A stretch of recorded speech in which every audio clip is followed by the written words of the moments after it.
Hari ini kita akan lanjutkan serial khotbah kita dari kitab Daniel. Judul yang saya berikan adalah Patung Raksasa dari Emas. Kita akan baca dari Daniel pasal 3 ayat 1 sampai ke 7. Kita buka suara membaca firman Tuhan bersama-sama. 1, 2, 3. Raja Nebukadnezar membuat sebuah patung emas yang tingginya 60 hasta dan lebarnya 6 hasta yang didirikannya di dataran Dura di wilayah Babel. Lalu Raja Nebukadnezar menyuruh orang mengumpulkan para wakil raja, para penguasa, para bupati, para penasihat negara, para bendahara, para hakim, para ahli hukum, dan semua kepala daerah untuk menghadiri pentahbisan patung yang telah didirikannya itu. Lalu berkumpullah para wakil raja, para penguasa, para bupati, para penasehat negara, para bendahara, para hakim, para ahli hukum, dan semua kepala daerah untuk menghadiri pentahbisan patung yang telah didirikan Raja Nebukadnezar itu. Dan berserulah seorang bentara dengan suara nyaring, beginilah dititahkan kepadamu, hai orang-orang dari segala bangsa, suku bangsa, dan bahasa. Demi kamu mendengar bunyi sangkakala, seruling, kecapi, ngerebab, gambus, serdam, dan berbagai-bagai jenis bunyi-bunyian, maka haruslah kamu sujud menyembah patung yang telah didirikan Raja Nebukadnezar itu. Siapa yang tidak sujud menyembah akan dicampakkan seketika itu juga ke dalam perapian yang menyala-nyala.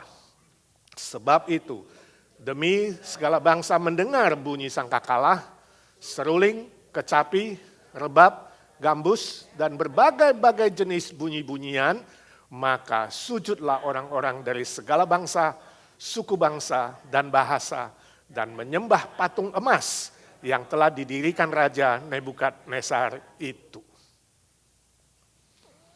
Suatu kali ada seorang anak berusia 7 tahun. Dia mendatangi tetangganya. Ketok-ketok pintu, lalu seorang bapak buka pintu. Anak itu berkata, "Pak, tolong saya sebab ada salah satu barang saya masuk ke garasi Bapak. Saya ingin dikembalikan kepada saya." Lalu bapak itu membawa dia ke garasi dan dibuka garasinya, dilihat, ya memang benar. Ada 2 barang baru. Barang pertama adalah sebuah bola baseball. Barang kedua adalah jendela garasi yang pecah bolong sebesar baseball.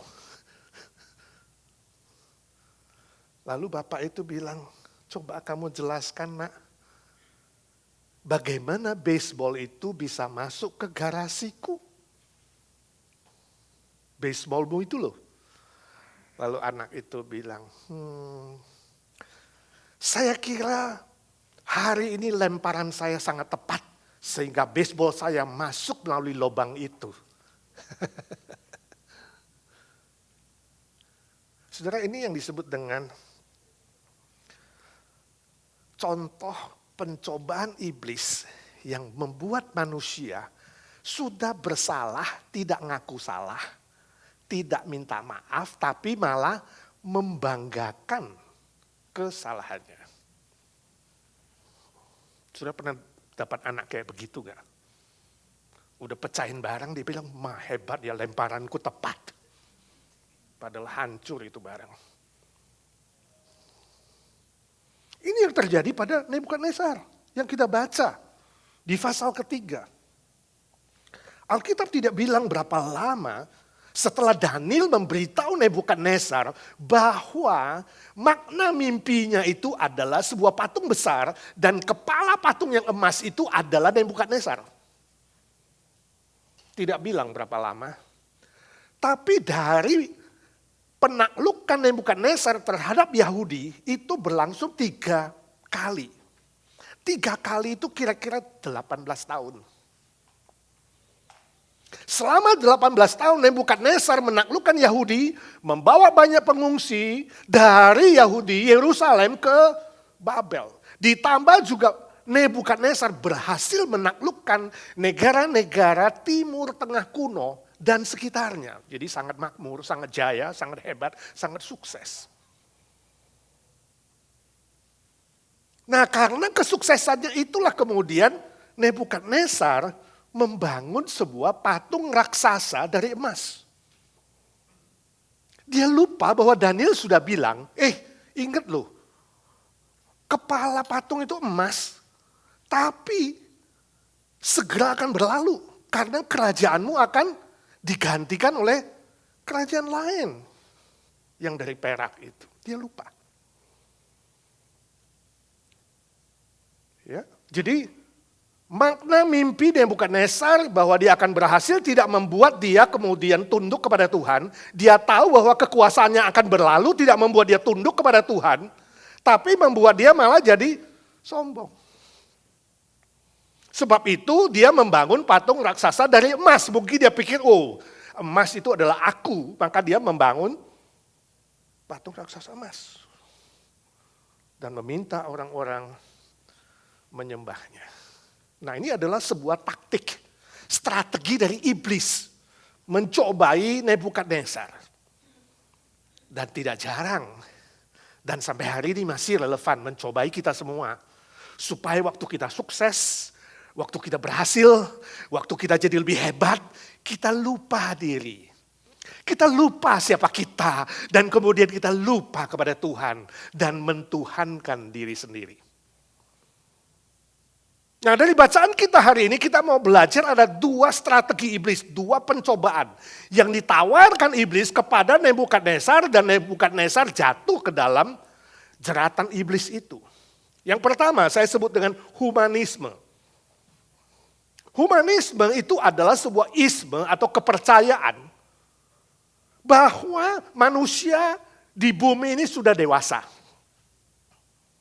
Sudah dewasa, gak perlu diajarin. Manusia sudah dewasa dan bisa memutuskan untuk dirinya sendiri. Mana yang benar, mana yang salah. Kita tidak perlu ada Tuhan. Kita tidak perlu ada standar firman Tuhan. Sebab manusia sendiri adalah standar. Itu humanisme. Manusia menjadi ukuran tertinggi untuk menentukan benar dan salah. Dan untuk menentukan segala sesuatu dalam hidupnya. Tanpa harus ada intervensi dari pihak lain. Ini humanisme. Itu yang ditawarkan iblis kepada dia dan ini yang dianut oleh Nebukadnezar.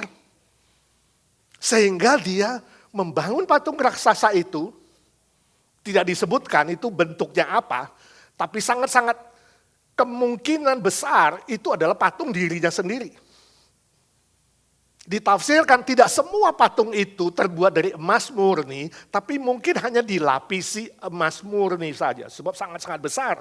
Saudara, tinggi 60 hasta itu 27 meter. Nah, saudara bayangkan kalau tinggi 27 meter patung sendiri itu, saya kira paling keren di seluruh dunia.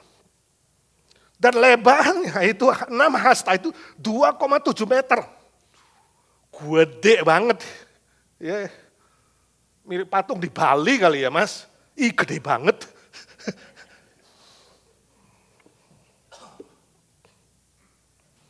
Nebukadnezar merasa dia pantas. Dia berhasil. Aku pantas dihormati, dihargai, ditinggikan, disembah. Itu sebabnya dia membangun patung sebesar itu. Di daerah Dura. Dura di mana? Menurut arkeolog, Dura itu letaknya adalah 20 km di sebelah tenggara kota Hilla, dekat kota Babel. Di situ ditemukan ya sebuah kota yang bernama Tolul Dura. Menurut arkeolog Julius Oppert, di situ ditemukan sebuah bangunan persegi yang ukurannya adalah 14 meter kali tingginya 6 meter. Itu sangat-sangat mungkin adalah fondasi dari sebuah tugu besar. Fondasi daripada patung yang sangat-sangat besar. Pasti adalah patung Nebukadnezar. Itu bukti arkeolog mengatakan bahwa catatan kitab Daniel bukan dongeng. Bukan cerita omong kosong, tapi adalah fakta sejarah. Ada satu orang yang namanya Nebukadnezar telah meninggikan dirinya, mengalahkan dirinya, dan menuntut semua orang di bawah kekuasaannya untuk menyembah patung tersebut. Itu sebabnya semua lapisan diundang dari apa yang disebutkan tadi, ya, wakil raja, penguasa, bupati, penasehat negara, bendahara, para hakim, ahli hukum, kepala daerah itu sebenarnya urutan dari yang paling tinggi, jabatan yang paling tinggi sampai yang paling rendah, semuanya harus tunduk tanpa kecuali. Semuanya harus menyembah tanpa kecuali. Hati-hati saudara, humanisme telah melahirkan egoisme. Diri sendiri adalah yang paling tinggi. Egosentrisme, diri sendiri adalah pusat. Dan egolatri, diri sendiri adalah Allah. Self-God. Ini taktik iblis. Bukankah tawaran iblis pertama kepada Hawa? Kalau kau makan buah pengetahuan baik dan jahat ini, kamu bisa menjadi seperti Allah. Isinya sama, taktiknya berbeda. Godaan dan cobaan humanisme. Jangan sampai saudara terjebak, meninggikan diri sendiri dan menganggap diri sendiri adalah Allah. Saya baca kesaksian dari Ravi Zacharias, ya, seorang hamba Tuhan yang sangat hebat, apologet yang sangat hebat, ya, almarhum itu melayani luar biasa, menjadi berkat bagi jutaan manusia. Dia katakan suatu hari dia diundang di Ohio State University, salah satu kampus terbesar di Amerika untuk menyampaikan kuliah umum. Nah, sebelum dia menyampaikan kuliah umum, dia diajak jalan oleh yang menjemput dia. Ya, dan waktu itu melewati sebuah gedung besar namanya Wexner Center for the Performing Arts. Jadi gedung Wexner Center untuk seni art. Dan orang itu berkata, "Pak, tahukah kamu, ini adalah gedung pertama di Amerika yang disebut dengan gedung postmodernism." Ya. Jadi gedung pasca modernisasi. Lalu Ravi bertanya, maksudmu apa gedung postmodernism? Lalu orang itu bilang, gedung ini dibangun, kata si arsitek itu, ya, dibangun tanpa ada rencana desain di otaknya. Tanpa ada planning desain, mendesain gedung itu. Loh, kenapa demikian? Kata Ravi. Dia bilang sebab orang postmodernisme percaya bahwa hidup di dunia ini berubah-ubah. Setiap hari berubah-ubah. Untuk apa membangun sesuatu dengan rencana, dengan desain, dengan rancangan, dan dengan makna. Sebab hidup itu tidak perlu ada perencanaan, desain, dan tidak perlu ada meaning, nggak perlu ada makna. Itulah postmodernisme. Jadi orang-orang zaman sekarang itu melihat hidup seperti itu. Ya, kita berubah tiap hari, nggak perlu ada planning, nggak perlu ada desain, nggak perlu ada meaning, hidup juga nggak ada meaning. Jadi kita nggak perlu ya repot-repot. Karena kita percaya tidak ada ukuran. Ukuran itu adalah diri sendiri. Suka-sukamu lah, ukurannya kita. Oh, ini postmodern. Sebab itu di dalam gedung itu saudara akan menemukan katanya tiang-tiang yang tidak ada tujuannya. Jadi bangun tiang sini, tiang sana nggak ada tujuannya. Kenapa bangun begini? Jangan tanya. Memang ini gedung adalah tanpa desain, tanpa meaning. Gedung tanpa rancangan, tanpa arti. Saudara akan temukan dibangun tangga, tapi tangga itu nggak kemana-mana. Hebat, saya pengen kunjungi ini, lihat gimana sih isinya itu. Bangunan itu jadi bangunan yang aneh, ya. You akan melihat banyak isinya yang tidak ada artinya, yang herannya dia bilang, mau disupport, ya disumbang oleh orang-orang berduit. Jadi orang-orang berduit juga gak perlu pikirkan desain dan meaning, sumbang aja, mau punya meaning, gak punya meaning silakan. Inilah gedung postmodernisme. Lalu Raffi berpikir sebentar dan dia bertanya, apakah fondasinya juga gak pakai desain?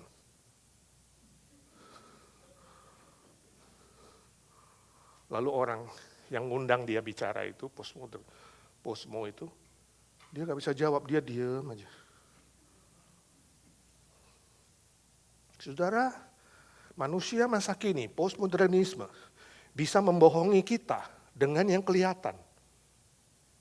Bisa membohongi saudara dengan apa yang saudara lihat simptom-simptom.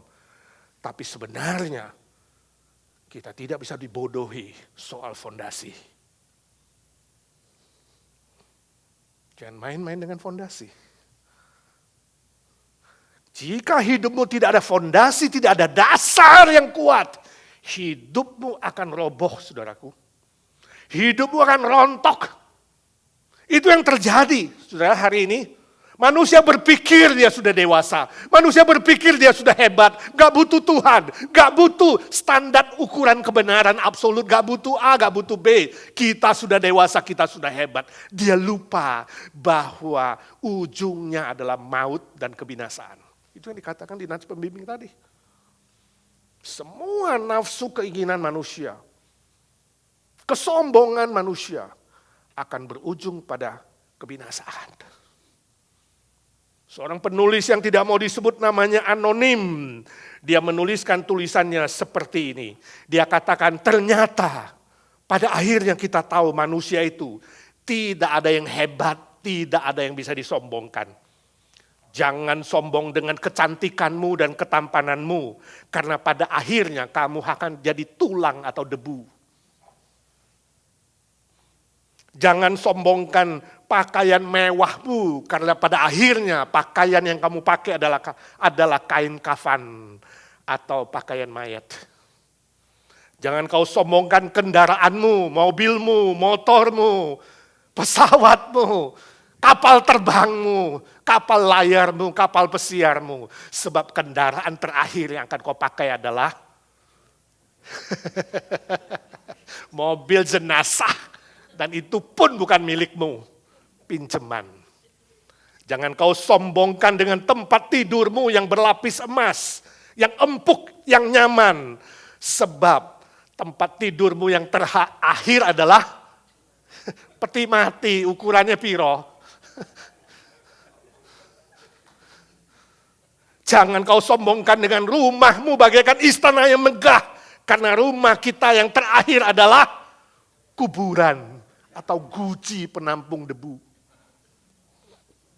Jangan kau sombongkan gelarmu, sebab gelarmu yang terakhir adalah almarhum atau almarhumah. Begitulah inna lillahi wa inna lillahi rajiun, udah gak ada artinya, saudara. Nol udah, nol. Apa yang kau mau sombongkan apa? Kalau hidupmu gak punya fondasi, saudaraku. Fondasi yaitu Tuhan sendiri. Fondasi yaitu Kristus sendiri. Yang sudah mati menggantikan engkau. Dan bangkit kembali pada hari ketiga. Jika engkau tidak memiliki fondasi itu, engkau akan menuju kepada kebinasaan. Itu firman Tuhan. Jika engkau sungguh-sungguh percaya dan beriman kepada Yesus Kristus, engkau akan mendapatkan keselamatan dan kebahagiaan yang kekal selama-lamanya. Di dalam Yesus Kristus, kecantikan dan ketampanan kita nanti adalah yang paling sempurna di sorga. Semua sakit, penyakit, kelemahan tubuh akan berlalu. Kau paling sempurna, kita semua sempurna. Di dalam Yesus Kristus, pakaian kita terakhir adalah pakaian yang mulia, linen yang putih, yang berkilauan bagaikan pengantin wanita menantikan pengantin pria Yesus Kristus. Di dalam Yesus Kristus, roh kita, ketika nafas kita hembuskan terakhir di muka bumi ini, kita dijemput langsung oleh Tuhan Yesus ke Firdaus yang abadi. Rumah kita yang terakhir di dalam Kristus adalah sorga yang mulia, yang kekal, yang indah, yang bahagia, yang tak bisa dibandingkan dengan apapun. Dan gelar kita yang terakhir di dalam Yesus Kristus adalah hamba yang baik dan setia. Itu yang kita nantikan, saudaraku. Sebab itu, saudara, tanggalkan humanisme. Buang humanisme yang menolak keberadaan Allah, yang menolak firman Tuhan sebagai otoritas yang tertinggi. Oh, saudara mengatakan, no Pak, saya yang bukan penganut humanisme. Saya gak percaya itu, saya gak seperti Nebukadnezar, sebab saya setiap hari memanggil nama Yesus kok. Yesus adalah Tuhanku. Oh, namun saudaraku, apakah dalam praktekmu sehari-hari saudara telah terjerat di dalam mengalahkan diri sendiri? Self-God.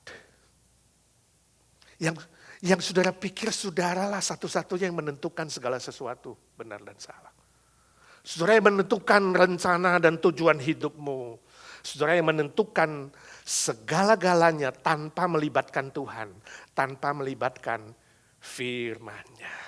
Walaupun bibir saudara menyebut Tuhan Yesus.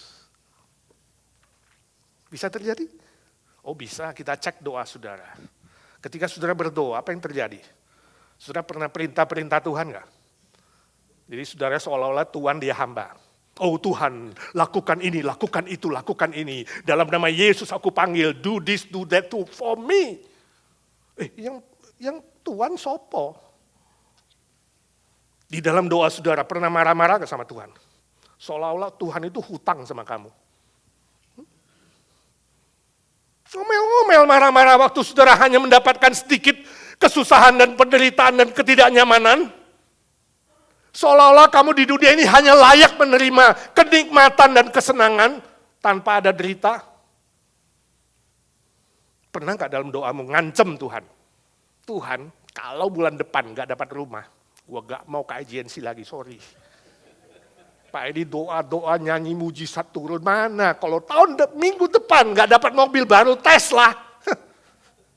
Gak sadar ya, kadang-kadang kita pikir kitalah Allah itu yang ngatur semuanya, yang tentukan segalanya. Kita lupa dia di atas segala-galanya. Hati-hati saudara. Permisi tanya, apakah dalam hidup saudara bertindak seperti itu? Jangan saudara berubah. Tuhan Yesus, Juru Selamat kita, satu-satunya Tuhan, satu-satunya Allah yang sejati. Yang patut disembah, dipuja, ditinggikan, dibesarkan. Saudara mengerti kalau kerohanianmu bertumbuh sampai satu titik tertentu, isi doamu bukan hanya lagi minta-minta seperti pengemis. Sebab dia lebih tahu kebutuhanmu. Kamu setiap hari akan memuji, membesarkan namanya, bersyukur, berterima kasih yang tidak habis-habis.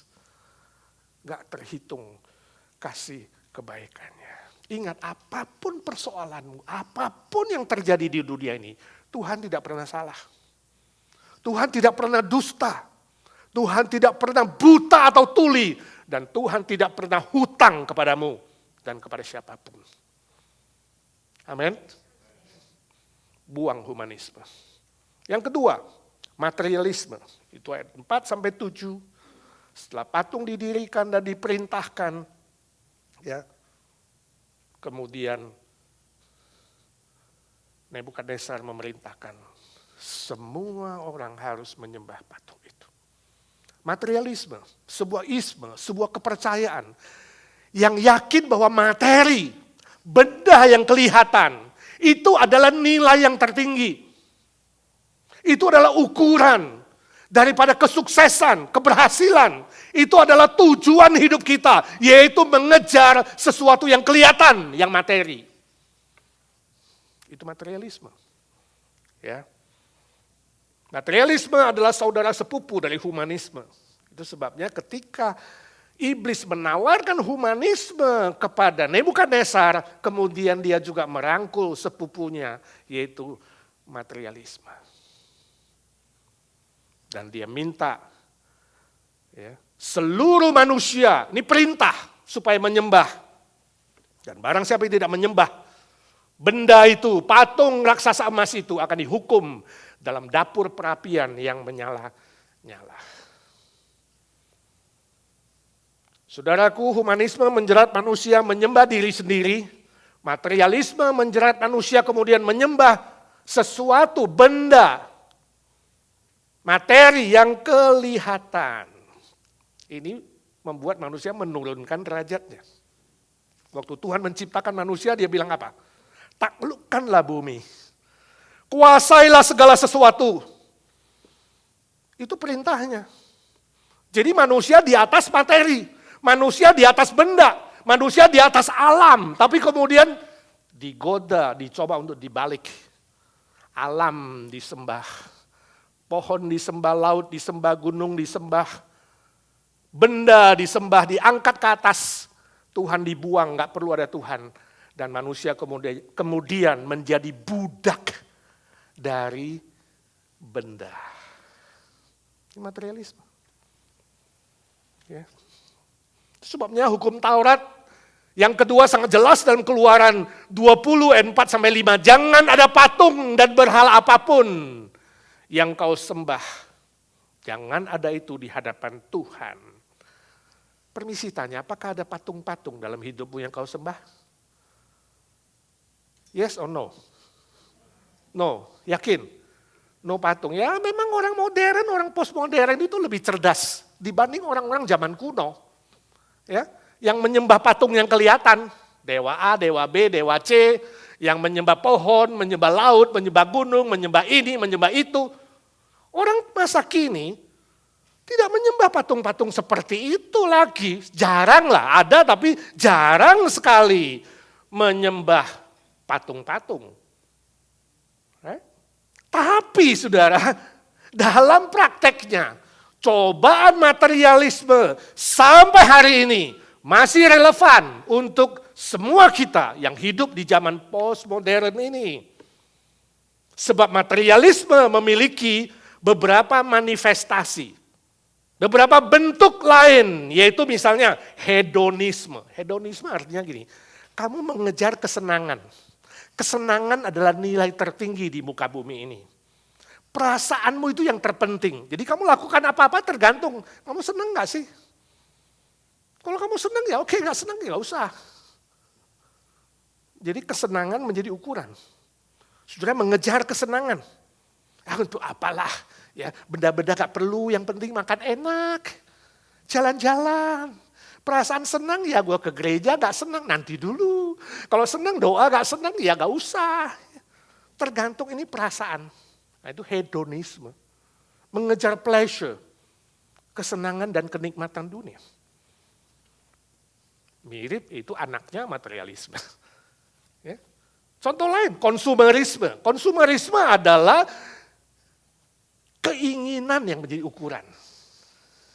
Jadi kalau kamu belanja itu, ya, itu bukan berdasar kebutuhan, berdasarkan keinginan, berdasarkan iklan. Iklannya bagus gak? Oh, bagus. Sales, oh lagi sales. Jadi borong itu sales. Gak percaya coba ibu pulang nanti, cek kamu punya lemari. Ada gak barang-barang yang kamu beli gara-gara sale, lalu gak dipakai expired?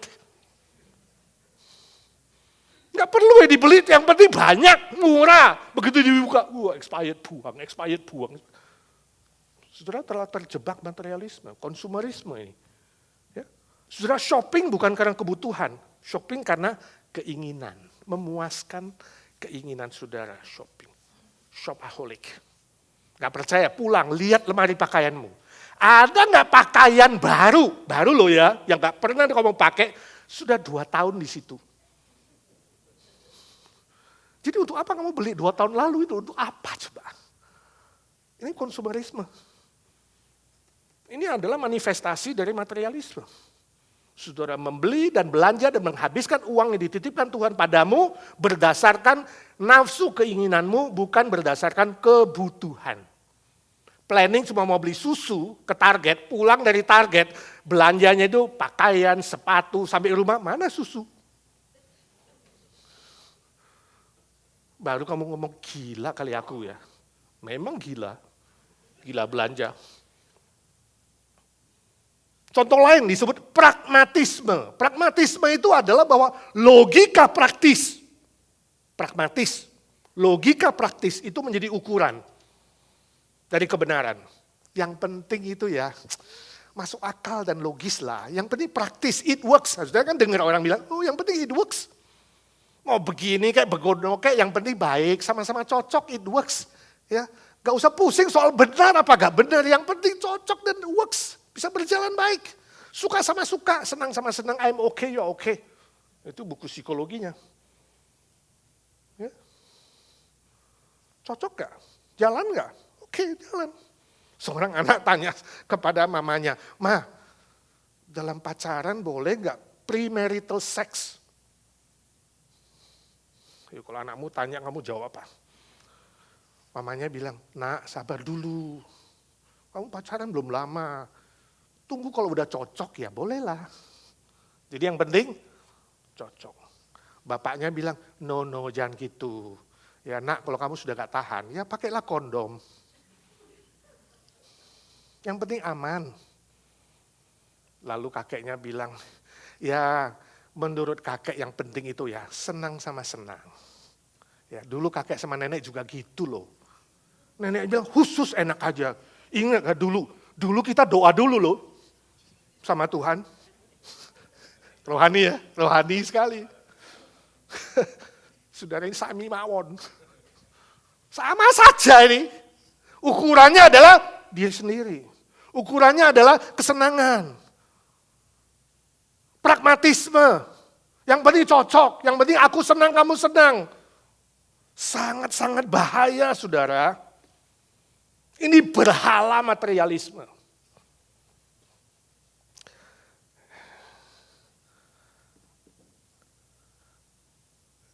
Saya sedikit kaget mendengar berita minggu lalu Presiden Joe Biden meresmikan hari kebanggaan transgender Amerika. Dan dia pidato, kemudian dia bilang, saya sebagai presiden bangga terhadap kalian dan akan backup. Membela kalian mati-matian dalam segala hal. Kalian adalah pahlawan-pahlawan yang berani dan tetaplah jadi berani.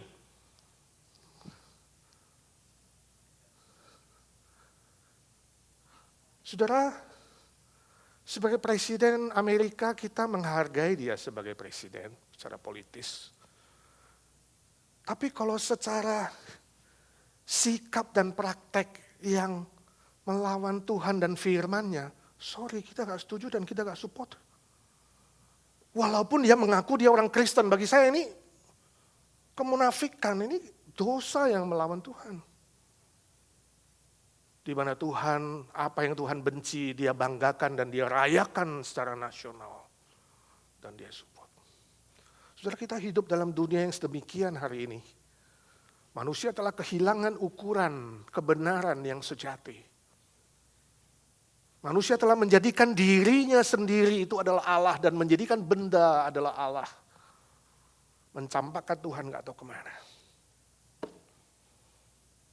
Hati-hati saudara, ini bisa terjadi pada orang Kristen, jadi pada gereja-gereja, termasuk rohaniwan, hamba-hamba Tuhan bisa terjadi saudara. Ya. Ketika gereja-gereja hari ini bersaing dan berlomba, gereja mana lebih sukses?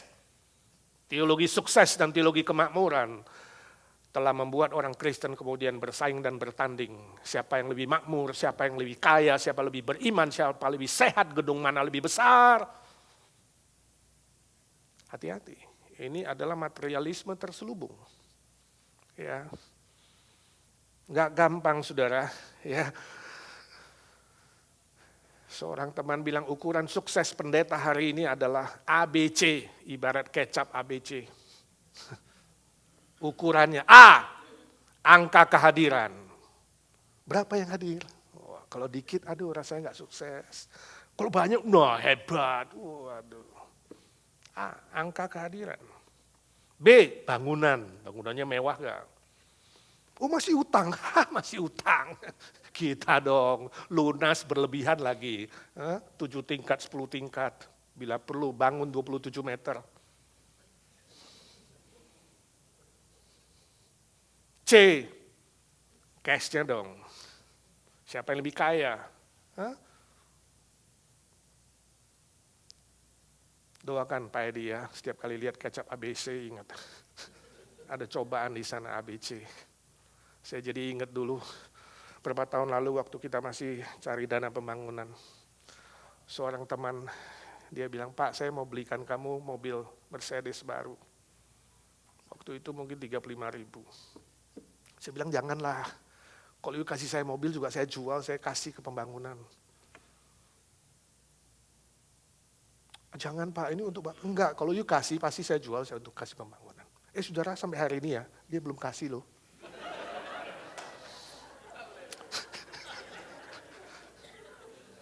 Bukan saja belum kasih mobil, belum kasih pembangunan juga, saudara. Saya nggak tahu nih teman saya dengar gak lewat online. Kalau dia lihat dengar di YouTube, temanku sekarang bolehlah kalau mau beli, saya pakai sendiri kok. Doakan supaya Pak Adi gak masuk dalam pencobaan, saudara. Gak gampang ya, godaan materialisme. Sangat-sangat bahaya. Siapa saja rentan, siapa saja bisa dicobai. Sangat hati-hati ingat.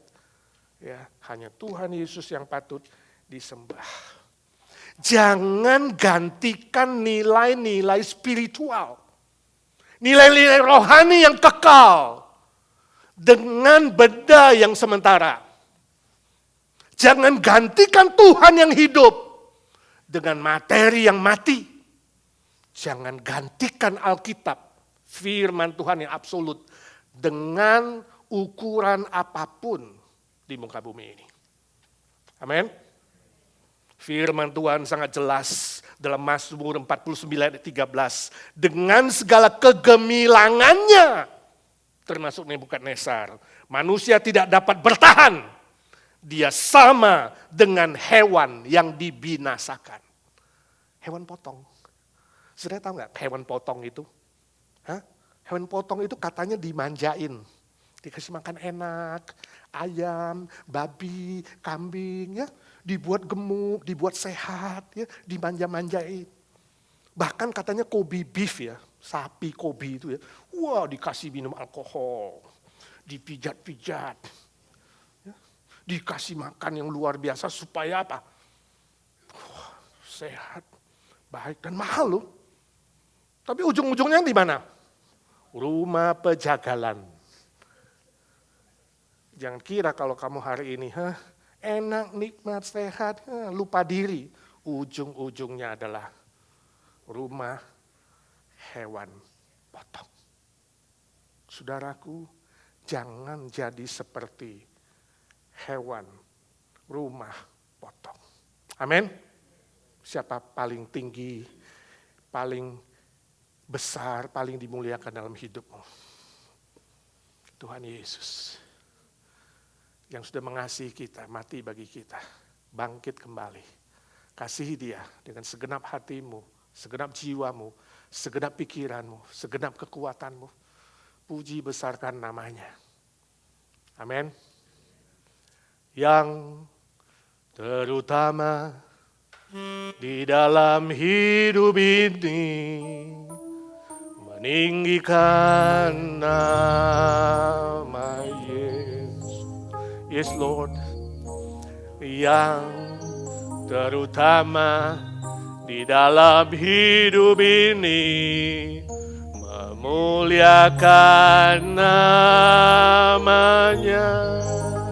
Wanita saja, yang terutama di dalam hidup ini,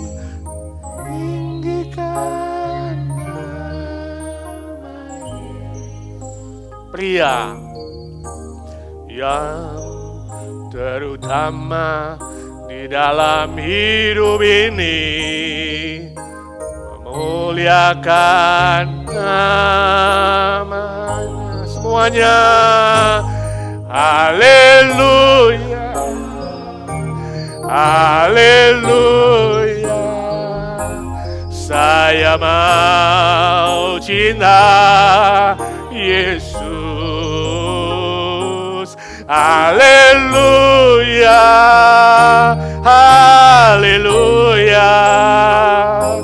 Saya mau cinta Yesus. Bapa di sorga, terima kasih untuk kasih setiamu, anugerahmu yang besar yang memberi kami Tuhan Yesus Kristus. Yang tidak kelihatan rela menjadi kelihatan. Inkarnasi ke muka bumi ini.